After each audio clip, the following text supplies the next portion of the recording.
Thank you, Lord. The atmosphere is set for a miracle. Thank you, Lord. Thank you, Look at Lord. somebody and say the atmosphere is set for a miracle. It's set. The atmosphere is set for a miracle.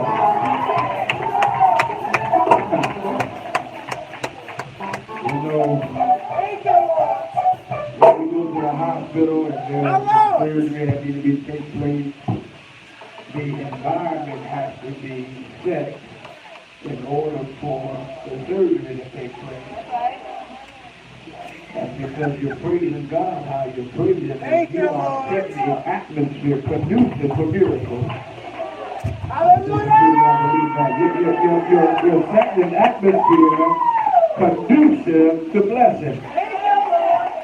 Somebody shout hallelujah. Hallelujah. Somebody say, I got a praise down on the inside of me. You might just better watch out. It might just jump out at you.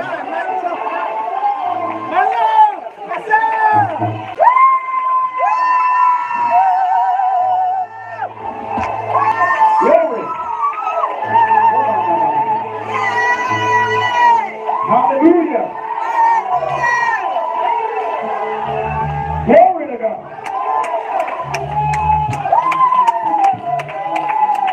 You know, I'm watching the service. Mike up here preside with fire. On occasion back there praising him like she on fire. Tiffany up here praising God like she on fire. And then the music is going on. I mean, if you pay attention to what God is doing, y'all not talking to me now. We got a section over here on fire, and a section over here on fire. My Lord, somebody's not ready for a breakthrough. Somebody's ready for a miracle. Somebody shout hallelujah. Grab somebody's hand and say, it's my miracle that's coming. You better praise God like you believe it. Say, it's my miracle that's coming.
Praise God like you already got it. Praise God like you already received it.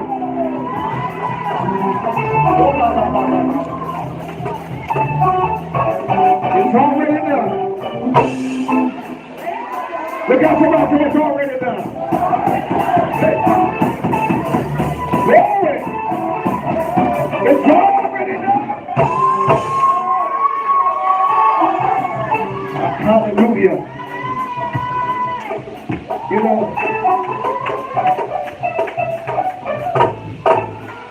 You know the word scripture, the root word of scripture is what? Script.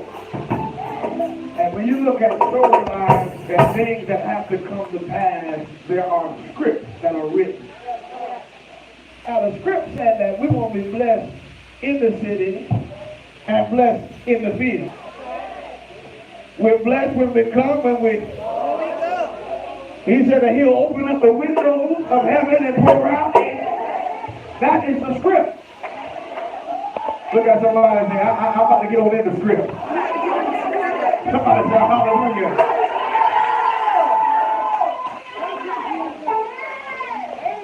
In order for the script to be fulfilled, there has to be a play that pressed off. Gotta press that play button so it can start. Once that thing starts, see, we're in the atmosphere for something to get started. Come on. Yay. Somebody done pressed the wrong button. See, the devil upset because that button got pressed. And we can play from this one. Somebody say hallelujah. We got somebody say, God will press the play button.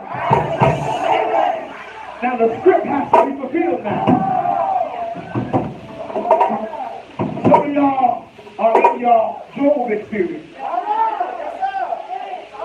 But you can't forget the end of the script. Don't forget what happened at the end. Somebody say hallelujah. You know, when you write a script, you have the beginning of the script, of course. You have the plot.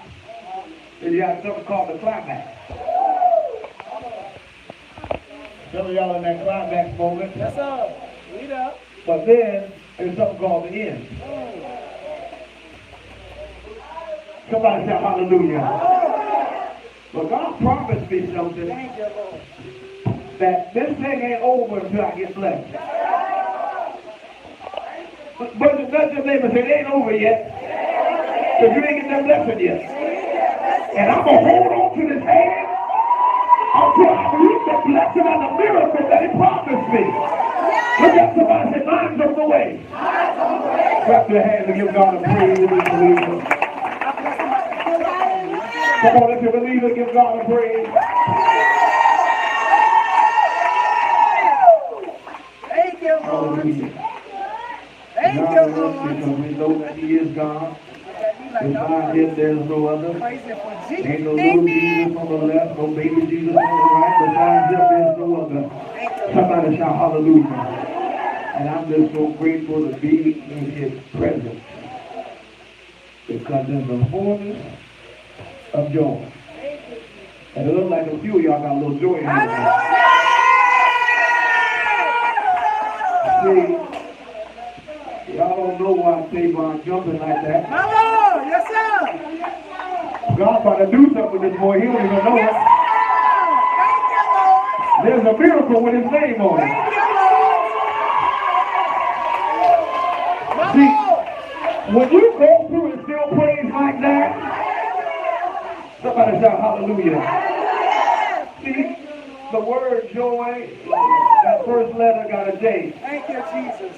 He's jumping because he got joy. And what you need to understand is that it don't matter what your situation Yes, is. sir. We still gonna pray. You praise God when you ain't got nothing. He'll be able to trust you when you do get something. See, listen to this. And I'm prophesying still. But God will take you from a place called nothing and bless you and allow you to reap things. And like you praise God and still praise God while you have, and you praise God while you're losing. Somebody shout hallelujah. Y'all put your hand this way to see one because I believe God. February is the month of recovery for you.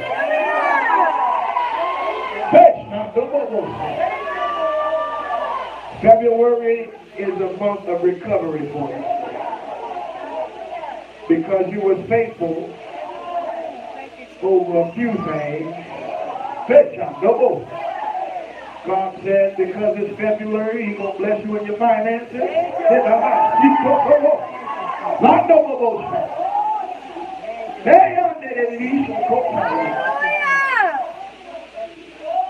Every week of this month, you're going to be blessed. Glory to God. Glory to God.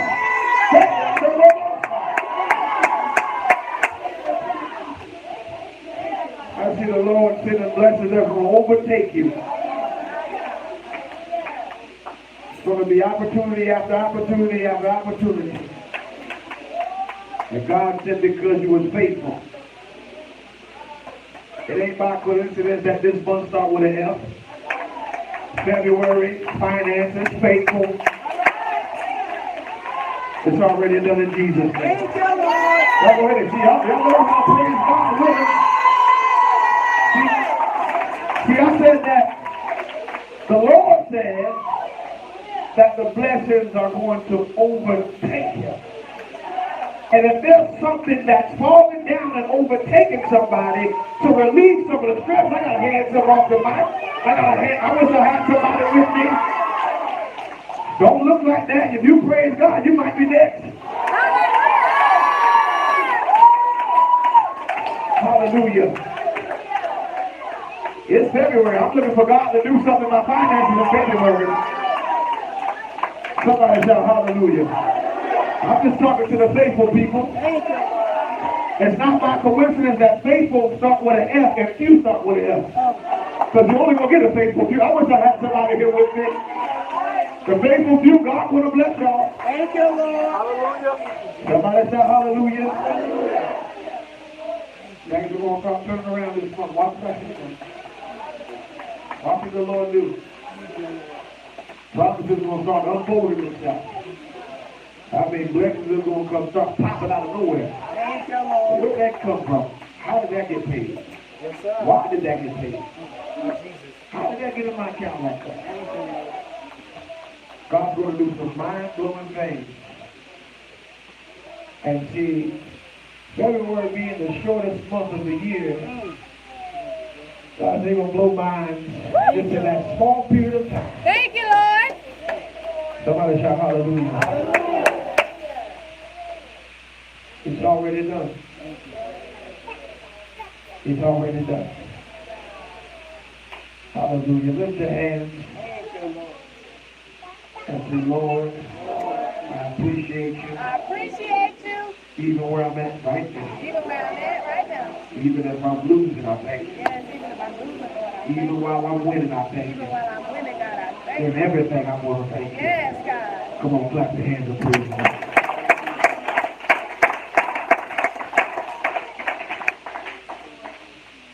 I would like to teach tonight. Hallelujah. And I'm looking for testimony every week this month. Yes, sir.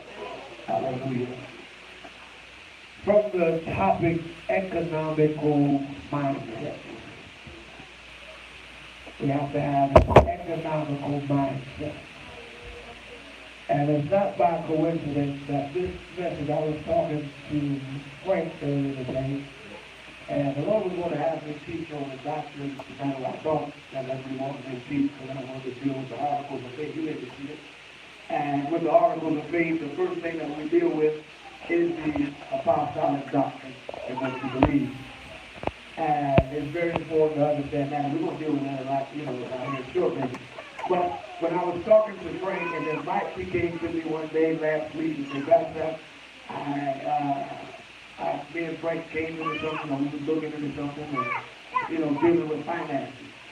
And one of the major things in the apostolic church is that we don't understand how the economic system works.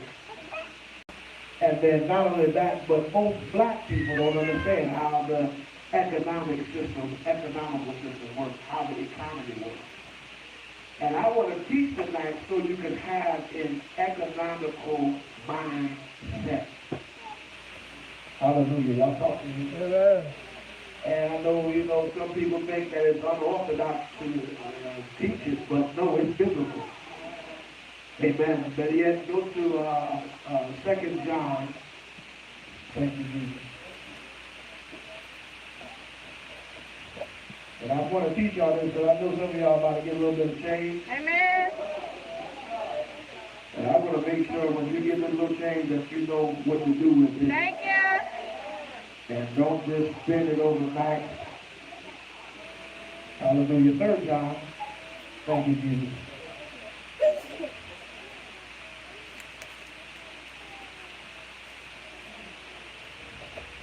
All right, read. 3 John. 1 and 2. I want y'all to see this. Bible says that I wish above what? He said, above all things, I want you to do what? Prosper. So number one, and this is something that black people must understand. And, you know, I'm speaking to y'all tonight. This is Black History Month, so I want to be able to teach so you can get some financial stability and financial freedom. You can't get financially, everybody want to be financially free, but you ain't financially stable. Let me say that again. You cannot be financially free until you are financially stable. Amen. Your stability, you need to be stable with it in order to become free.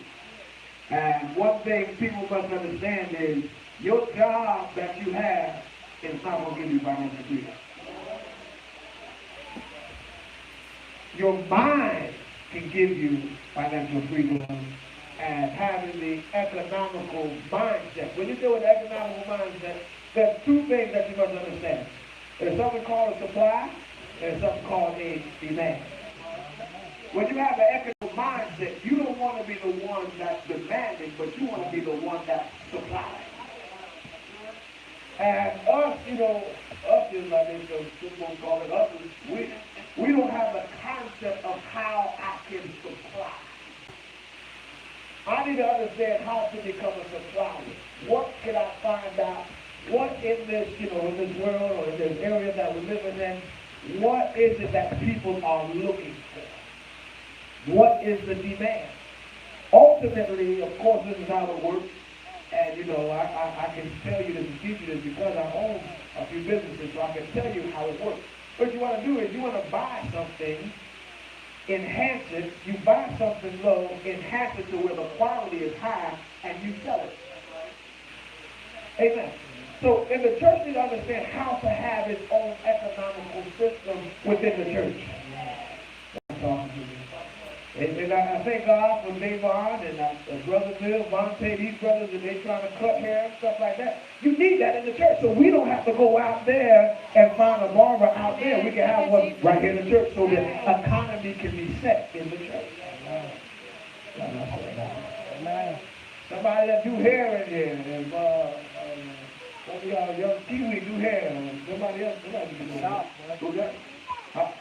Journey do hair, and who else? Y'all young people in here, people that's in there that does hair. We talking about people who got some quality work. Amen. And if you're working quality, then you perfect your skill so that you can create the economical support within the body. Amen. Y'all with me? And I know that, you know, a lot of you all have talent and abilities and this, that, and the third. Now, if we're in this thing together, we must have the mindset to support one another. Black folk got a problem to support black people. And you'll go down to the Chinatown and spend all your money, but you got somebody right in your church that got the same product that they have down there at that Chinatown. Y'all ain't saying nothing else. And you're going to spend your money there, but you won't spend your money within the body. Something's wrong with that. I'm trying to help you. Yes, sir. Go ahead. The black community is one of the most, I mean, it makes no sense how the black mind thinks. Hey, we've got the crab mentality. I'd rather never say this now, you know, y'all know we're not racist. We got all types of ethnic backgrounds that come to our church, and our church is. But blacks are the only ones that have a problem shopping within their own race or ethnic group. We got problems. Amen. Y'all move like that y'all want. Amen. Can I be honest? Brother Charles, when he go down there, he ain't gonna come down here and spend his money at soul food restaurant. He gonna go down there at his kitchen or wherever else, and they gonna spend their money there with their people. Y'all not saying nothing. And that's how their community grows. Amen. You don't see the Arabs going down there, going to the soul food place or supporting, you know, a black person's business. They go down there to whatever that their people eat. That's what they eat, and that's what they do. They keep the money in their own community. And we as the people, we got to get better with that. Amen. And you say, well, I don't want to go there because some of their prices, I'll save $2 if I go down there and buy this. And you know, my sister here, my brother here, he costs $2 more than that. That's your brother in the Lord. You think that you can't just get $2 more to bless somebody right in your, my God, I wish I had somebody. Walk in heaven. It costs $5, you know, that I don't know if I can buy that bonnet. It costs $5 more. I don't know if I can get my hair cut from voluntary because it's $2 more than they do down the street. That same gas that you put in your car to drive down there is the same money you could have gave voluntary. Lord, help me. Y'all not talking to me. We have to get a mindset. And then for y'all that do have businesses or that are trying to have businesses, be consistent with your business. Amen. Somebody shout hallelujah. I remember my brother, he was watching, talking about washing cars. He could make a car look like it came from the what's the place called? From the dealership. He had the windows, you walk up to you, that's me. It look like a mirror. Amen. But what I like about him is that he can do that, but what I don't like is that he's not consistent with it. He can be a millionaire. Amen. That's why his name is a million. Y'all not talking to me. Y'all don't want to receive the prophecy tonight. So here's the thing. When you entrepreneurs, and I'm trying to teach tonight so you can have the mindset to get. When you have a business and you don't try outside of where you are, it don't make sense. And even if they don't have what you're looking for, find out if they can get what you need. Yes, sir. If John's out here selling suits, Yes, sir. put them out there. If he's selling dress clothes for men, or ties, or whatever he got, suspenders, whatever it is, if that's something that he's purchasing and that's something that he's doing, us brothers need to support his vision. Because it don't make sense to go down there and you know, his time might be $3 more. That's fine. Spend the $3 because what you're doing is blessing. Amen. You can't receive without what? Giving. This is a topic here. The saints is tight.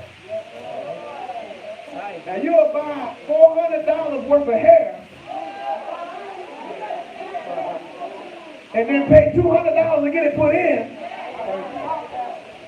but you won't spend an extra few dollars at one of your shops at your sister's or your brother's shop.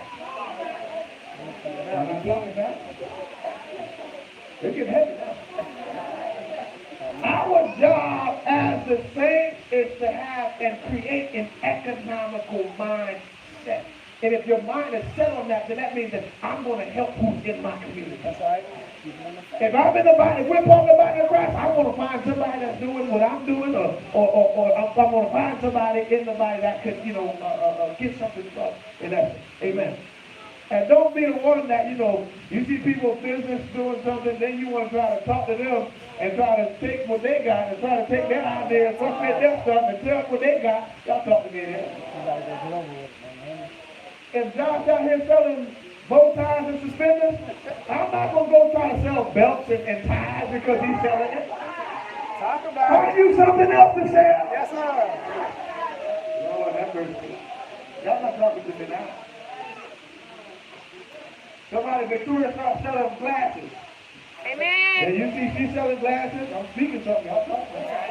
You start selling glasses, and then somebody's going to start selling prescriptions to put in the glasses, and they want to sell shades.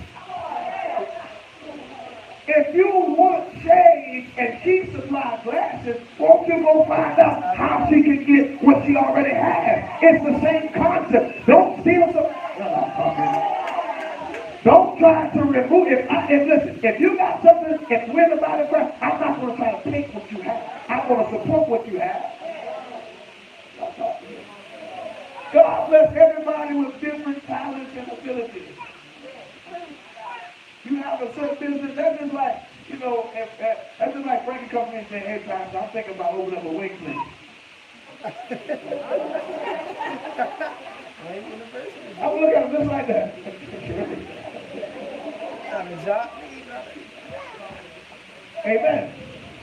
So, and if you, here's the thing, if you have the same vision as someone, either y'all can come together or you can franchise their idea. Don't try to butcher what they have. That's not an economical mindset. That's a crook. I'm not talking about that. There's always to be, now let me say, read the rest of that and we're going to go to Acts. Thou mayest prosper and be in health, even as thy soul prospers. Prosper, be in health, and even as thy what? Soul prospers. Soul prosper. So he said that not only do I want your soul to prosper, but I want you to prosper. Lift your hands and say, I'm going to prosper. Lift your hands again and say, I'm going to support my brothers. Y'all ain't saying that like y'all been that. Say, I'm going to support my brothers, and I'm going to support my sisters. Go to Acts chapter 4.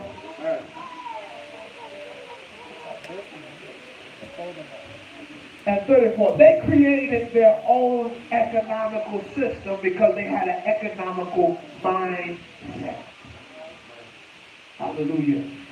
And I thank God that God has put pieces together.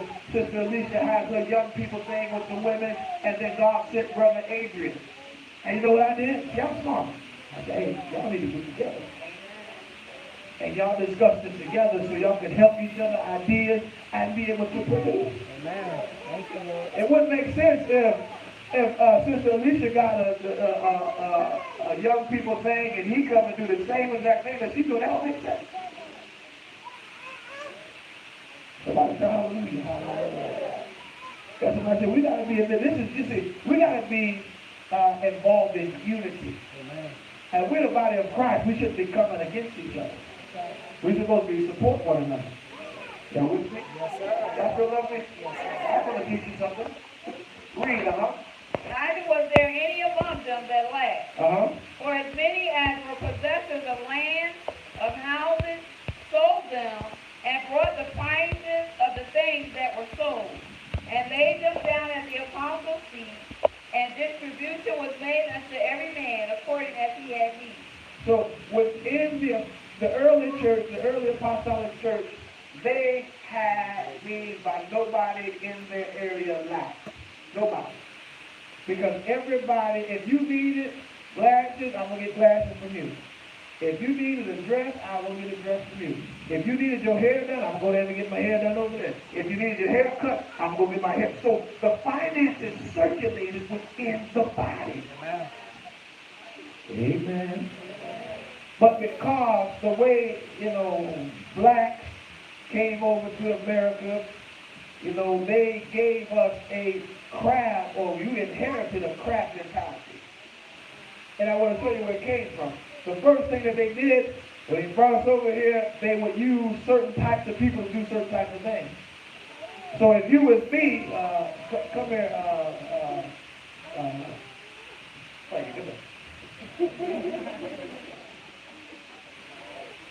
all right? So you got two men working. If I'm working, I'm outside. If he's working, he on the inside. So what happened was it created division between us.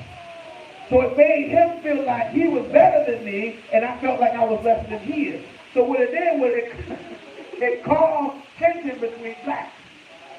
So that's why now, people have issues with black people surviving or black people being at a higher position than they are. It's always a battle. If I ain't make no, they ain't gonna make too much money off of me. I ain't gonna keep shopping there because they getting all of my money. That's right. But wait a minute, when you was just at the mall, you spent all that money at H&M. Talk about it. Amen. When you was out, y'all talk to me in here. When you was down there at the mall, you got your hair done by Sally Mae. What's it? In Walmart, what's it called? Sally Mae? Smart Style. Getting your hair done by Smart Style, Sally Mae now. They doing your hair, but then you got the sister right in the church doing hair and you want to support them. Nothing wrong with that. That's a craft mentality. Amen, like. Amen. And what happens is that the spirit of jealousy creeps in the church and it divides people. Because this person don't have that, this person don't have that, and this person has it. I'm not going to support the one that has it because I don't have that.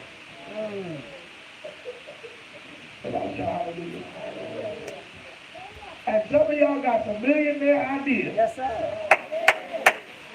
And y'all need to be supporting one another. These Coopers, I think the Lord showed me a vision. And I seen when that digging was up, I seen she hit a gold spot. And then they had some type of warehouse, they were selling stuff, and they had so much stuff, they were selling all types of stuff. But if he had a printer, I said, hey, let me get that printer. They had a little game, I said, everybody gave for my son. So instead of me going down to the Walmart, I'm going to support. Y'all not saying nothing. They got all that stuff, you know you need a vacuum cleaner.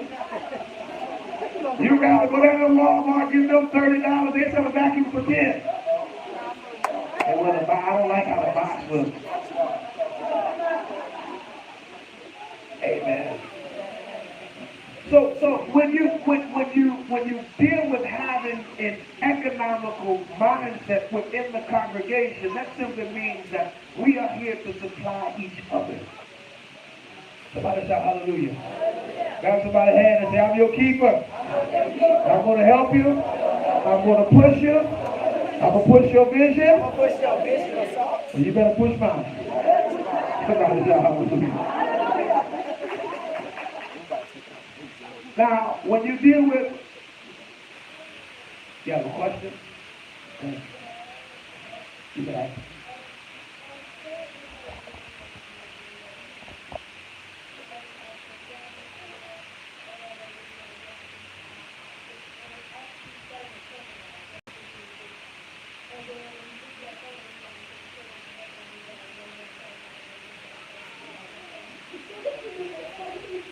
Well, you got to get you a system where you start taking a percentage down of the hair. And get you a deposit. You booking hair, you got a hair appointment, and it's going to cost $75 for you to do it. I need $25. So what happens is, when you do that, that locks them on in there. And they ain't trying to give away, and you let them know that the deposit is non-refundable. And see, what happens is, and I'm going to teach this so you understand this. What happens is that when you lock that in, and you say this is wrong, they can get mad as they want to get. They can be hot as 5 degrees, chicken grease. They can be hot, they can be fired up, they can whatever they want. But listen, here's the thing. If I tell you that it's going to be $25, that secures that slot because it could be somebody else here that I'm going to be doing it.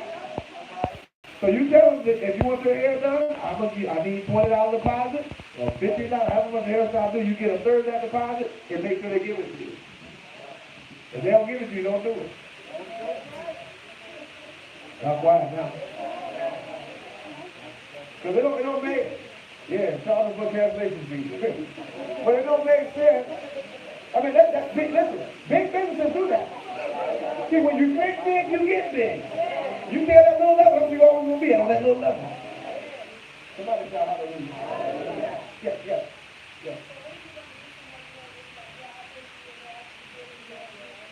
Get that deposit. Get that deposit. Now, you can't charge nobody, if your hair, because the way hair works is that it's something that you have to do. So if the duty isn't performed, you can't really get paid until afterwards. Because sometimes you go in there, your hairline looks like a Nike check or something, and we're going to have a problem because I ain't going to pay for that. Amen. You mess somebody's head up, you ain't getting paid. You won't get, listen. Mess mine up, you ain't getting no dollar for that, man. You might need to pay to fix it. That's a good boy. So when it comes down to doing hair, because it's a service, you get paid afterwards. Y'all follow me? All right. Now, say that nobody lacks. So as a supplier, you want to figure out something that people need. A product that's a necessity. Don't go out there trying to start a business that nobody don't want it, and then you talk about nobody want to support my vision. Well, ain't nobody. That's not a necessity. We don't need that. Talk about you selling blow pops or ring pops or you selling stuff that people don't sell. You don't need that. Y'all talk to me in here. You want to get you something that people need. That's how you'll survive as a business-minded person or someone that can create wealth. See, riches and wealth is different. Riches can produce wealth, but ultimately you want to be wealthy, not rich. Because somebody can say, well, I'm rich with cars, or I'm rich with houses, I'm rich with land. You can be rich with that. I give you a scripture for that. Hallelujah. But go to Deuteronomy real quick. Let me show you this first.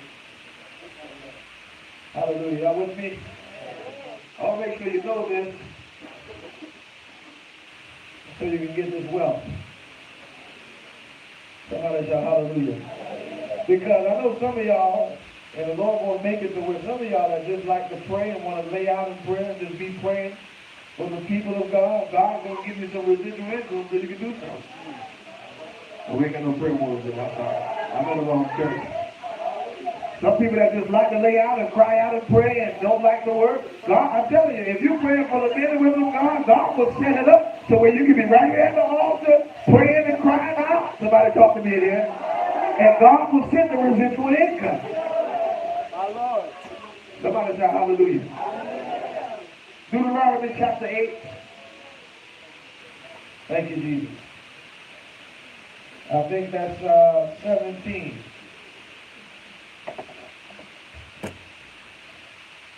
And thou say in thine heart, my power and the might of mine hand has gotten me this wealth.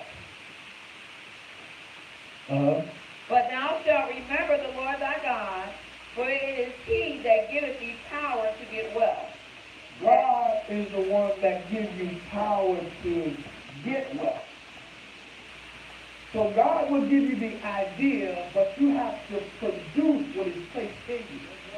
A lot of times we'll get an idea and get on fire, we jump, we get it rolling, and then it dies. When you think like that, you go, listen, you need to go find that mind. Amen. Some of y'all have some businesses y'all started, and it was jumping and on fire, and then you just lay back, chill back on. Instead of taking the money that you made off of the business and reinvesting it, you just spun the money and just was like, man, whatever. Pay my light bill and pay my water bill. Amen. You have to have a business mind. Somebody shout hallelujah. Hallelujah. Look at some nudge your neighbors. Say, get back on that business. I need some new socks. Somebody missed that. I've been looking at these same socks. Y'all talk to me in here. I'm trying to prophesy something in the atmosphere. Somebody shout hallelujah. See, God will give you an idea and you will let it fly. It'll be on fire for a little season and then it'll die down. You got to get that mindset back. Look at somebody say, get that mind back. See, the problem is it wasn't set. You just had the business mind. You didn't have, see, some of y'all got a business mind, but you don't have a business mindset. A business mind is that I can get it, I can do it. A business mindset is I'm going to get it, do it, and stick with it. Because it's set and focused. See, when you set something, it's focused on one thing. Somebody say hallelujah. When you have your mind set on something, it's focused on that specific thing that God put in your spirit. I'm not talking to you today, I'm trying to help y'all. Lift your hands and say, Lord, help. Come on, say it like you mean it. Say, Lord, help. Lord, help. Go to Genesis chapter 13.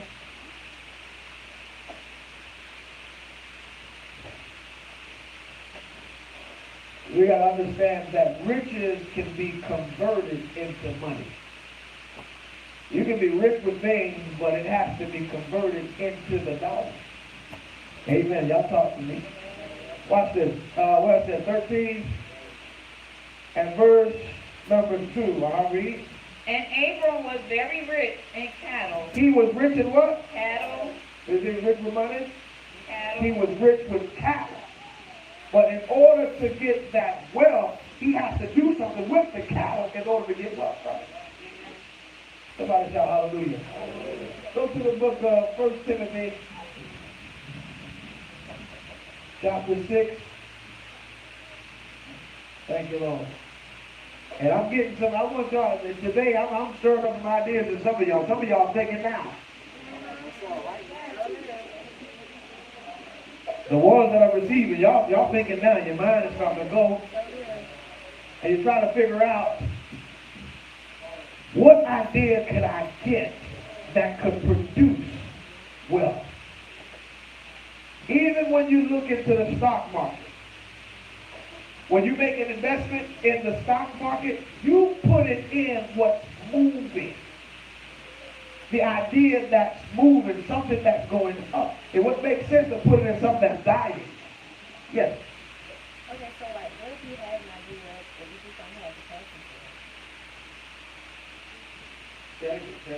So like, what if you had an idea? Well, if you have an idea and you lose passion for that, I will get some key drivers. So if I have an idea that can start and I know that it can make money, I'll pay somebody to push my idea. So a lot of people don't have that. Now that's a real business. That's a millionaire mindset. I'll go ahead and listen. I got this book. I got this torch right here. I'm gonna let you go ahead and run with it, but make sure when you come back around, something hits my cat. So you could have an idea, and say there's that idea, you lose. Now you sold everything you had with that idea. You sold everything. You got a great amount of money off of your idea, but you don't have a passion for it. You need to send it to somebody, give it to somebody that can take your business to the next level. Somebody shout hallelujah. See, what happens is, a lot of times we get to the place where something jumps off for us, and then we do lose that passion and focus, and then we start focusing on something else. If that was your idea, God placed that in your spirit, you need to run with it. Don't let it down. Put it in somebody's hand that you know that can handle it, and make sure that they understand that, hey, this is my idea that I do want, I don't have the time to drive for it, but I need to have to push it forward. Amen. These people that got these big businesses, they're not pushing it. Somebody else driving the business forward. But yet they're not driving nothing. They sit in the back of a Maybach, and they riding out. They're not driving anything.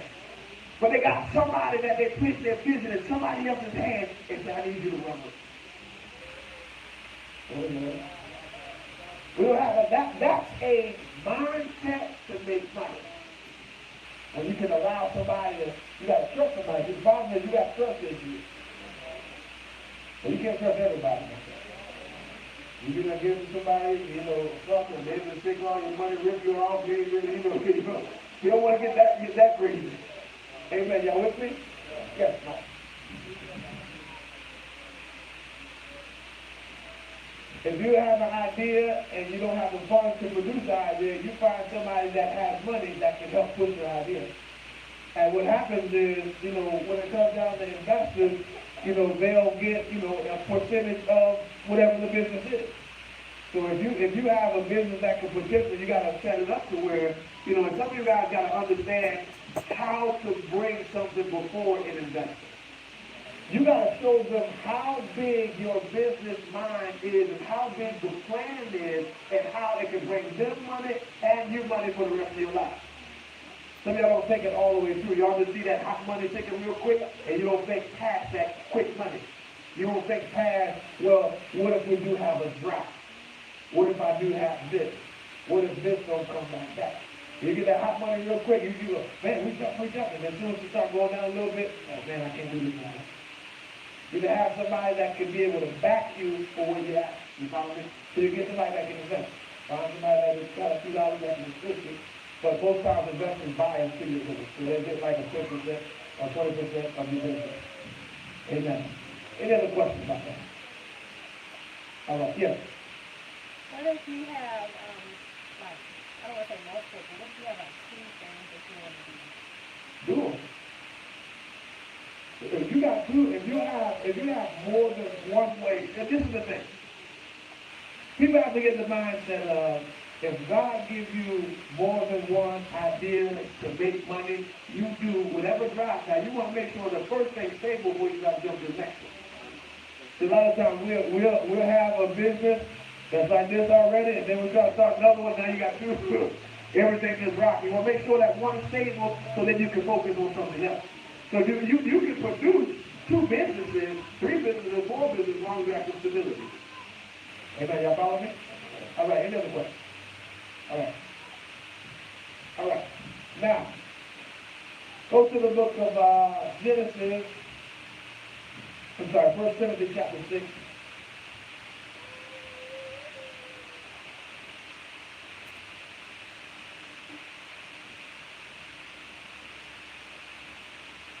And verse number 18. That they do good, that they be rich in good works, ready to distribute, willing to communicate. So he says, the Bible says that you can be rich in what? Good works. So rich doesn't necessarily mean that you got money, but rich can produce money. And that makes sense. You can be rich with things, and the word rich just means that you can have a high supply of something. Amen. Go to the book of Genesis, chapter 41. And prosperity and wealth is in fact a mindset. I'm sorry, go to 2 Kings real quick. 2 Kings chapter 4.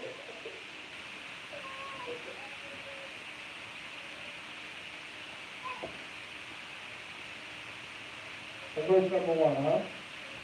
Now there cried a certain woman of the wives of the sons of the prophets unto Elisha, saying, Thy servant my husband is dead, and thou knowest that thy servant did fear the Lord, and the creditor is come to take unto him my 2 sons to be bondmen. And Elisha said unto her, What shall I do for thee? Tell me, what hast thou in the house? And she said, Thine handmaid hath not anything in the house, save a pot of oil. Then he said, Go, borrow thee vessels abroad of all thy neighbors, even empty vessels, borrow not a few. And when thou art come in, thou shalt shut the door upon thee and upon thy sons, and shalt pour out into all those vessels, and thou shalt set aside that which is full. So she went from him and shut the door upon her and upon her sons, who brought the vessels to her, and she poured out. And it came to pass, when the vessels were full, that she said unto her son, Bring me yet a vessel. And he said unto her, There is not a vessel more. And the oil stayed. Then she came and told the man of God, and he said, Go, sell the oil, and pay thy debt, and live thou and thy children of the rest. If you look at that, you'll see that in order for her to be financially free and to get some money, he told her to go collect some things first. So in order to be able to be financially sound or financially free or have an economical mindset, you got to go collect some things, and so you can be a supplier, in essence. So if she didn't have all of those vessels, she wouldn't have been able to hold the oil to sell it. Y'all with me? So you have to be able to gather yourself and gather some thoughts, gather some ideas. How many of y'all just sit down for at least 10 to 15 minutes in your day to sit down and see how I can make some additional money? How could I be set free from debt? How could I get out of debt? How could I get some financial stability? How could I get an economical mindset? That's something God said that He wished above all things that we should prosper. So if He wished that we prosper, we need to be trying to align ourselves with the Word of God. Hallelujah. It ain't meant, and some people have the wrong mindset. People just think because you black, you're supposed to be broke.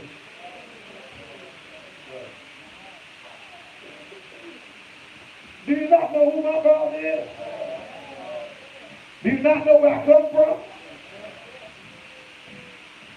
We have to have a better mindset, and because of what the devil does in his in his world, in this world that's systematic, he'll place all of the stuff, help a lot of the black people to get on welfare, get these little homes to where they're paying $1 a month for rent. And so what happens is, if I'm only paying $5 a month for rent, only paying this amount of money for electric, all this stuff, it's like real small business. I'm talking about just $30 a month. That's all your bill is, about $30 a month. I'm not going to seek to get no better if I'm just living. All I got to pay is $30 a month. Y'all not saying nothing. They give y'all a Section 8 apartment, put you in the project, and say, listen, you my little project now. So then, if you're part of the project, that's exactly what it is. It's a project to keep you under so you won't get over. If you are paying me, you're giving me food stamps, you're giving me at least about, $3, $4, $5 worth of food stamps. Right? And then I ain't got to do nothing but pay a couple dollars of rent, $5, $10 rent. I'm not going to get no job. I'm not going to try to make no extra money. I'm not going to get no business because I'm already set in a condition to where I'm surviving. Lord have mercy. See, God don't want you just in survival mode. He wants you to be above. See, survival. See, when you look at somebody that's in water, you got somebody that's above water, and then you got somebody that's in the water. He said, I want you to be above. That means you're not in the water. Some of y'all, as long as your chin is on the water and you barely making it, you're good. He don't want you in it. He don't want you down there. He wants you above it. Amen, right? So, in that case, and in that essence, in essence, the government is strategic with that. So they do those things to keep black people in these little project conditions so they won't have a mind to do anything for themselves. God, not talking to me. And what happens is now, even in this condition, what they do is they say that only a woman and her kids can live there. No man can be in the house. My Lord, not talking to me now. And so I remember this young lady in Savannah, she might be watching. She lived in the project home, and she was happy when they did inspections. She had to take all the boys' shoes out, and they had to put it all in a closet to hide it because they had kicked you out of there if you got a man in there. So then what happens is it's a strategy, because what happens is that man can't be, there's no man that can be in there with their children. So now you got a woman raising the kids by herself, and then what creeps in is a homosexual spirit. I wish I could help you with that. So you see, mama, and that's why it's very important, y'all single ladies that got kids, don't try to be no father to your kids. I'll say it again. If you're a single woman, don't try to be no father to your kids. And don't tell them that I'm the only daddy that you got, because that ain't true. You ain't no man. So you start trying to be daddy to your son, then your son will start twitching. That's right. You start trying to be daddy to your daughter, then your daughter gonna think she a brother. That's right. But it's all this system. I know. But if we had an economical mindset, we wouldn't even be in the first place.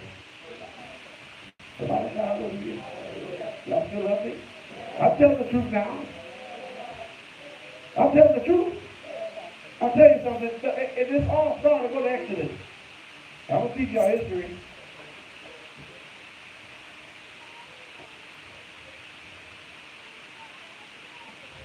This is a system. And I want everybody that's listening to me, and people, Facebook, Twitter, Instagram, YouTube, if you're watching and you're in this condition, get out of it. Because you can do better. I'm here to let you know you can do better. Don't put yourself in a position where you cannot do. Amen. Because that's what the enemy wants. The devil wants you to stay in that home and, in those conditions and in under, so you won't have a mind to drop over. If I can stay in a neutralized place and you giving me all this money from the government, I'm good.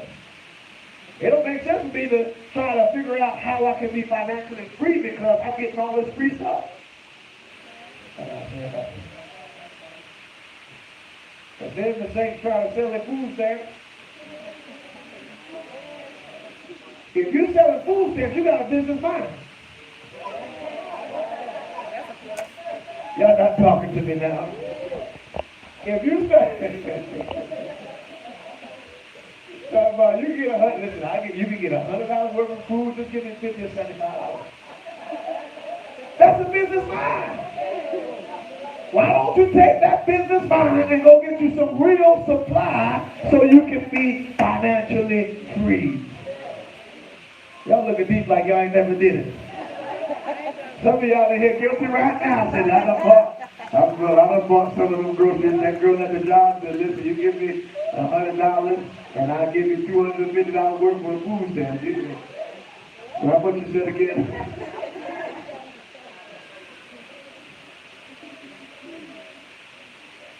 You mess around and get coupons and all types of stuff. Well, you all the way in the game.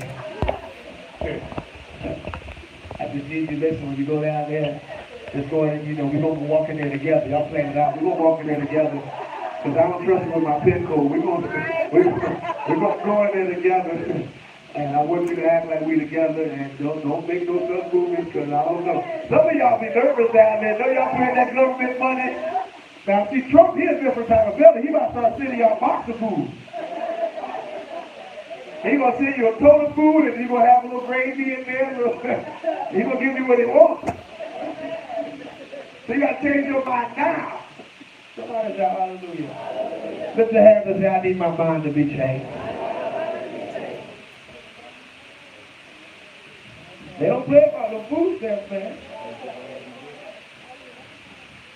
Because when you start getting free, free food, just think about it. If you start getting free food, would you work to get food? It would make sense to you. But can I be honest? God created every individual, God created humans, and God created animals, and they have the same instinct, and that's to survive. So whatever you have to do to get to a place to survive and get beyond that, that's what you're supposed to do. We're not coming in this world to be handicapped. Amen. God is the lion out there, he don't have nobody, it ain't handicapped. I mean, although he's the king of the jungle and the women, the female lion goes out and hunts and whatever else. But when you look at the way that the even animals are, they'll figure out a way to supply themselves. Amen. One group of species that I enjoy to watch is ants. They're very small. And they have something that people don't have. They have the instinct to work together. I'm talking about you would have 1 million ants in one little pile. They got all types of groceries up under there. You ever see, if you kick one, make a mistake and kick one over, or knock it over, you see all these little white balls or all these little things in there, they got so much supply. But what they do is they go grab stuff, they don't eat it, and they don't it's mine. They bring it to, they put it together. And see, the mindset of black folks is, I need my space. If you were smart, you would get you a house with your family, and and once y'all outgrow that house and pay for that house together, go buy another house. Y'all not saying nothing now. But black people, we just need too much of our space. I don't want to live with her. When she got too much drama, her kid's bad, she's doing this, I can't deal with all that. That's what black people are now. I'm talking about family now. I'm not even talking about roommates. I'm talking about family. If you were smart, you, your mama, your daddy, all the kids, if you have it, everybody have a kid, that man live in that same house. Pay that house off, go get another house. The extended family, move over there. Everybody, watch y'all broke, get some more in this one. Pay that house off, get the next one. That is a mind that we should have. That's an economical mindset. Think about it. If you got 7 or 8 people living in one house, 7 to 8 people live in one house. The mortgage is $700. Everybody just paying $100 a month to live there. And here everybody making $2,000 a month, and all you're paying is $100 a month. Think about all the ideas that you can do outside with that $1,900. What can I buy to expand my mind? How could I buy a system to produce? We don't think like that. Now the Chinese, the Portuguese, the Mexicans, the Arabs, all of them can live in one. It can be 15 of them living in one house. And they might just have one bed. That's what I'm talking to. And they take turns sleeping in the bed. Well, you're going to have it on Monday. They don't have a problem with it now. That's what I'm talking to.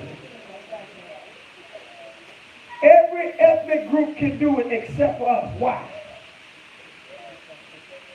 Why can't we come together and have an economical mindset? That's economical right there.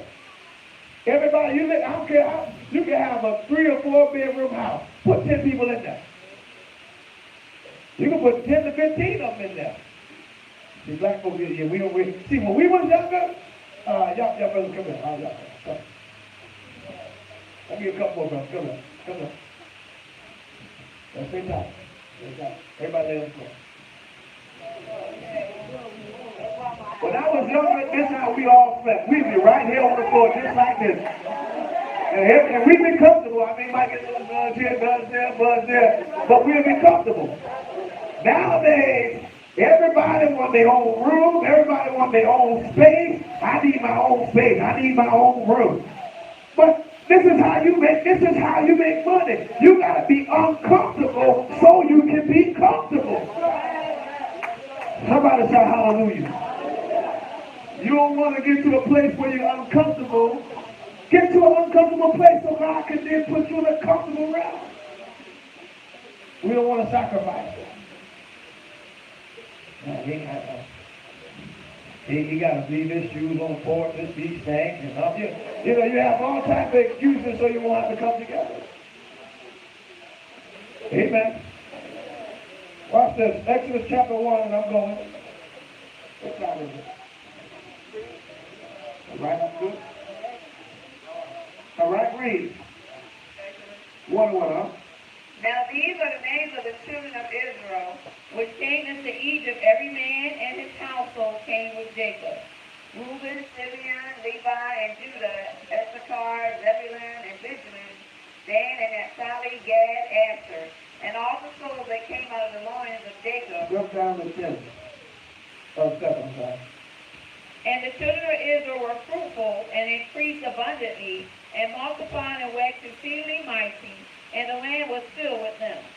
Now there arose up a new king over Egypt, which knew not Joseph, and he said unto his people, Behold, the people of the children of Israel are more than and mightier than we. Come on, let us deal wisely with them, lest they multiply, and it come to pass that when there falls on any war, they join also unto our enemies and fight against us, and so get them up out of the land. This is the same system that exists in America today, or the same system that existed in Egypt. Watch this, huh? Therefore, they did set over them taskmasters. Taskmasters. Those are the people that come to you and try to tell you that you need to get in the government home. That's a taskmaster. He got a task, and people call him master. And his task is to keep you under. Look at the word, taskmaster. A master is somebody that you got to be under. So what it's saying is that I'm going to give you a task that keeps you under. The same system that was in Egypt is the same system that's going over here today in America. So they're trying to put you in a position to where you can't make it. Or even feel like you can't make it. Amen. Y'all talking to me here. And what happens is because it was hereditary, so because my mama lived in the project, and I got me a project home. Because my grandmama lived in the project, I got me a project home. Because, so it started becoming hereditary. It's a generational thing, and because you grew up in it, don't mean you gotta stay there. I wish I had somebody here with me. Just because you grew up in the project, don't mean you gotta stay there. You grew up. When you grow up, you get out. You got to get out of that mindset of I got to stay here because mama was there. And what happens is it becomes generational. And I mean, I tell you what, in Philly, they had a project home that probably it was about 60 stories high. Big old project over there by the little place we use with the Hickens Boys and Girls Club. This huge project place. And they make it so easy. It's not hard to get in the project. It ain't hard. People say it's hard, but it's hard for people that don't need to be there. It's hard for people that don't need to be there. A lot of people are trying to get in there, they get denied. But it's really easy to get in there because they want you in there. But what happens is, the project is over more. They got more people in the project than you got in the school system.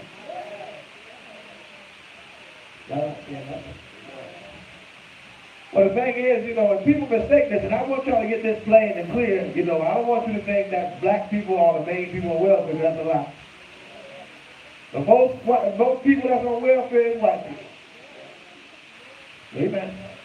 I'm talking about 33 million people, white, that are getting, food stamps and help like that. But the thing is that, of course, they're trying to put it on us. But the thing is that we don't need to be on it because we should be able to overcome that because that's what we want.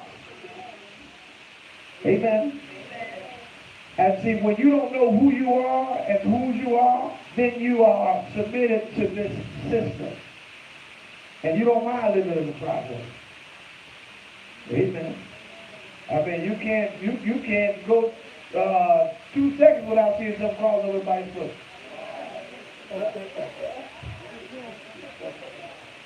Amen. I mean, and so and what happens is those things, a lot of times, and that's because people stop caring about their living condition. You get to that place, that's why you got all these little pesticides in there and crawling around every time you wake up, stuff on your face. You just, y'all not talking now. Hey, y'all know I'm right. Y'all know I'm telling the truth. Go to Deuteronomy. Let me show you this.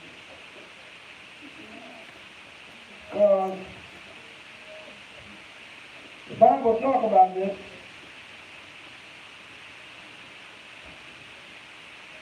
Chapter 28. That's at 20, huh? The Lord shall send upon thee. And this is a curse. The roses that black guy in their house, that's a curse. All right, now I'm about to show you from the Bible now. I'm laughing. I'm about to show you. Read. Come on. The Lord shall send upon thee cursing, vexation, and rebuke, and all that thou settest thine hand unto for to do, until thou be destroyed, and until thou perish quickly, because of the wickedness of thy doing, whereby thou hast forsaken me. The Lord shall make the pestilence cleave unto thee. He will make the pestilence cleave unto you. What do you think the pestilence is? Those roaches. Look at the first 4 letters. What the first 4 letters is what? Pest. Y'all don't want to talk tonight. That's in the Bible. That's a curse. The pestilence is, that's a curse. He said that it cleave unto them. And I went to some houses and I saw them cleaving.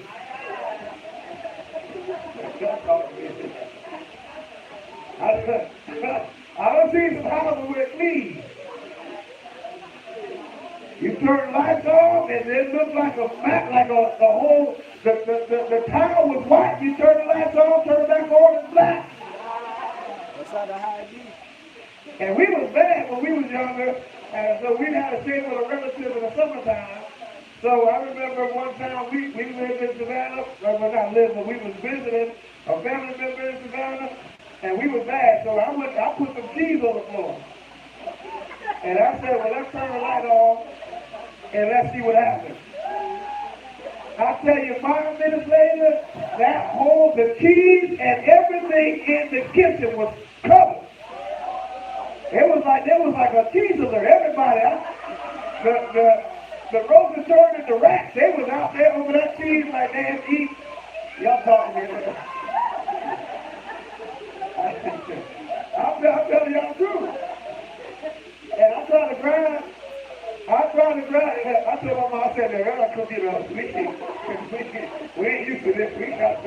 Y'all gotta come get us down here. And we first came to Georgia. We from Philadelphia. We came to Georgia. I didn't know it was the boy. We went there. I said, Lord, what is that? I mean, they had a festival. The roaches was down there. I thought it was more than the people in the world. I'm talking about armies of roaches. They was in there.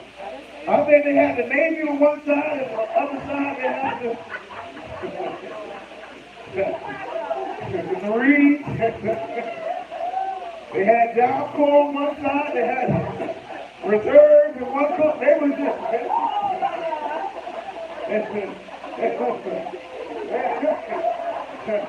They had a general assembly there.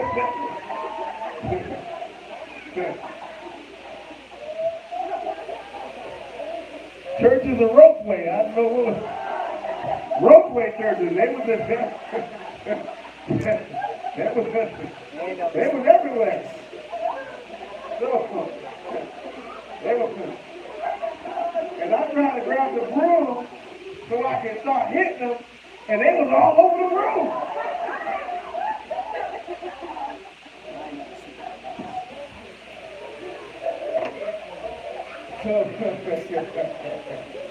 I said, I told my mom that next day, I said, listen, that's right, you might come get us. And I'm talking about, we can't have the rope stuff, we can't do that. I just couldn't handle it. But so, you stay in the project long enough, you're going to have some visitors after a while. Amen. Now, I just want to show y'all from a scripture standpoint that is in there. And that's why, you know, that people, you know, I'll tell you one more story that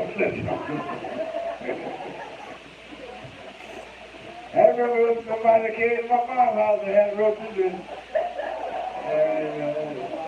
they brought their musical device and the keyboard and they started coming out the keyboard. And my mom said, now when they come over, you got to start shaking their stuff. And they coming out shaking.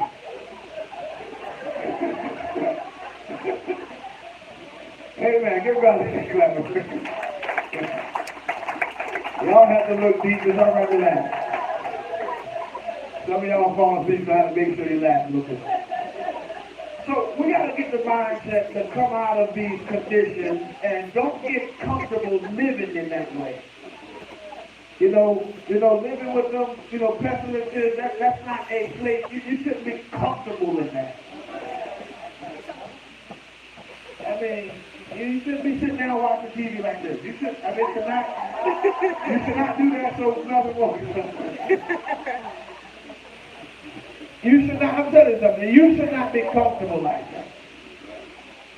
Amen. When you start getting comfortable like that, then you need to check yourself.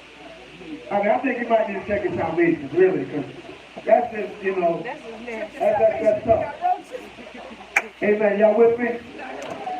So, I'm going to give you 2 more scriptures and I'm going to get out the way. Go to the book of Proverbs. Hallelujah.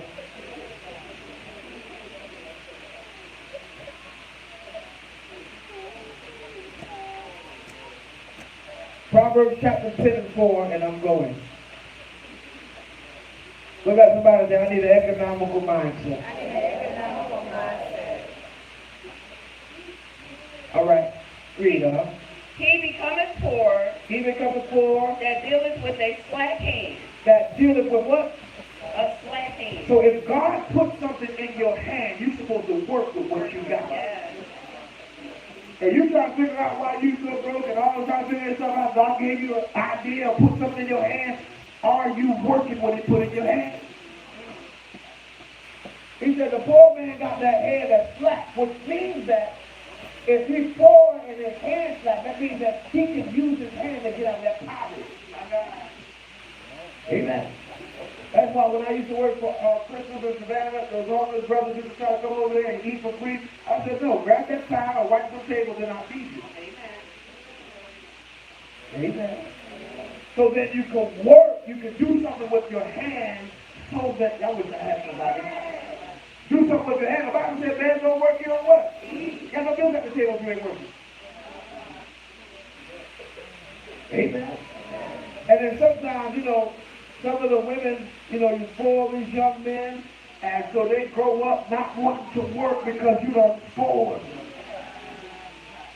Giving them everything. And then if you ain't working, you don't need no sleep.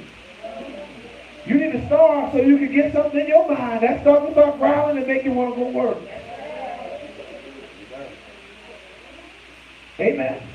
I don't believe that ain't no man in this church and upon the church of God in the Bible where they need to be sitting at home doing nothing. You got to get out there full of yarn, lawn, and do something.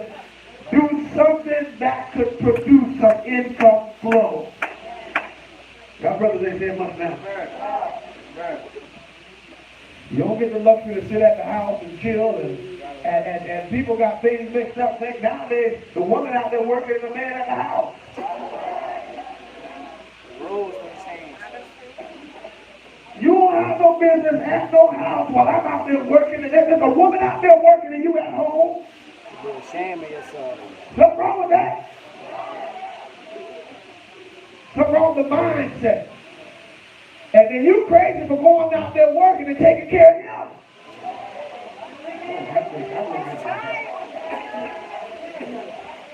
You don't need to be out there. You out there working at that job as a woman, and you coming home and taking care of your husband. Something's wrong. That ain't God.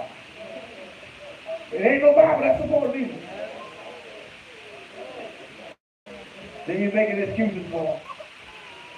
He just can't do that for himself. I don't know when it is. I don't know I don't know why nothing's going through for him, but I'm going to take care of him. No, you don't need to take care of him. You don't need to eat. I mean, won't get a pack. He don't need to eat nothing. Bag of chips, nothing. The Bible says if a man don't work, he don't what? Eat.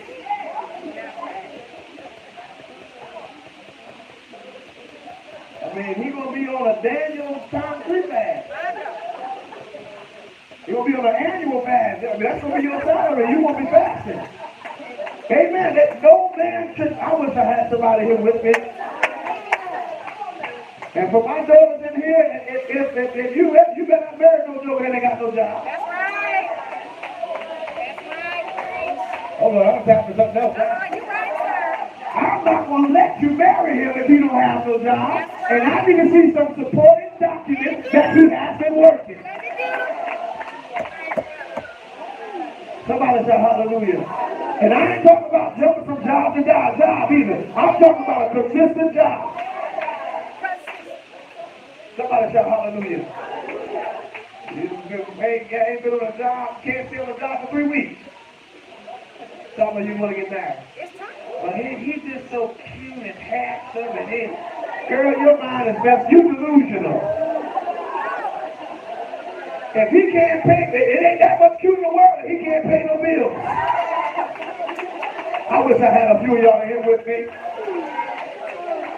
One thing about bills, listen, that money ain't cute. Y'all talk to me now. We don't raise no sissies in here that men that don't work. And I ain't raising no hard back women that's taking care of no men. You don't take care of no man. Lord, I wish I had somebody here with me. You're not no man, don't take care of him.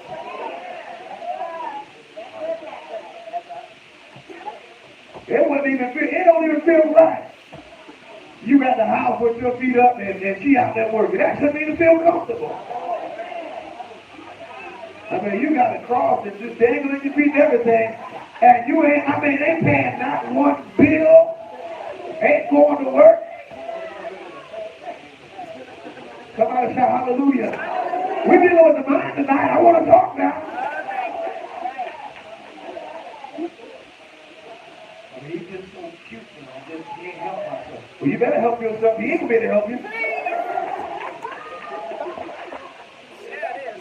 I'm talking to somebody. He ain't got no job. They ain't working. Yeah, if he's trying to eat something, he better go work somewhere. Go try to take out, hey, can I take your trash out? You better go somewhere and try to do something. See, when you are a man, and I remember one time I had a good job, I had a real good job, and I lost my job while I was married. And man, listen, I was that person, I'm going to provide for, I was out there washing cars, I was trying to do everything in the world to make some money. And I'm talking, it was cold outside too. I was out there, you know, I was buckled up. I had everything covered up. I don't know if I can see the cars. I'm trying to watch cars. But I did what I could, and I got a couple of jobs to make sure that I took care of my family. And then the door, thank God the Lord opened up a way, and that's when I started my career. But before then, I had to hustle and work because I lost my job. Amen. We're talking about economical minds, and your mind needs to be set on that now. You have some type of income coming in to take care of and support your family. And for y'all potential ones that get married, you better make sure that joker got a job. I don't care how much the ring costs that he bought you. I don't care what he promised you. Amen, right? If they ain't got no job to take care of you, I'm not validating nothing. Y'all quiet now. Economical mindset. Very, very, very vital to have it and to send it down to the next generation. So what I'm teaching y'all should be able to teach your kids this. And we got all these little hustlers in here already.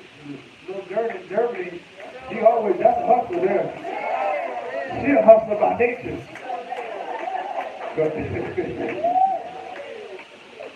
That mother come hustler, yeah, Pastor, I'm going to be selling homemade bracelets and things. It only costs 50 cents. It's only 50 cents. So she already got the mindset. She said it cost 50 cents. She said it's only. It's only 50 cents. And I'm like, she's talking to me and my hand is going in my pocket. And then she said, well, Pastor, I'm going to give you yours for free. And then she was making hats or something. She was doing, created something. So she got something in her hand. So she put it to work. You need to teach your children now how to work with their hands. Instead of doing this, put something in their hands so they can do this. Teach these young ladies how to sew. Thanks, Emma. Teach them how to braid. Teach them how to do something with their hands. Amen. There's a lot of women in the church. If you were smart, man, listen. If I had time, I'm going to learn how to do something with hair because all these women in the church, all of the women in the church, that would be the perfect thing to do. Figure out something to do with hair. Amen. Everybody got this hair ties, know what they do. I mean, y'all decorated with the stuff on it. Amen. Y'all need to figure out, get an opportunity, figure out what people need so you can supply it. Hallelujah. Everyone's standing, and I'll be going over this here for the next couple of weeks because I want you to understand how to have that economical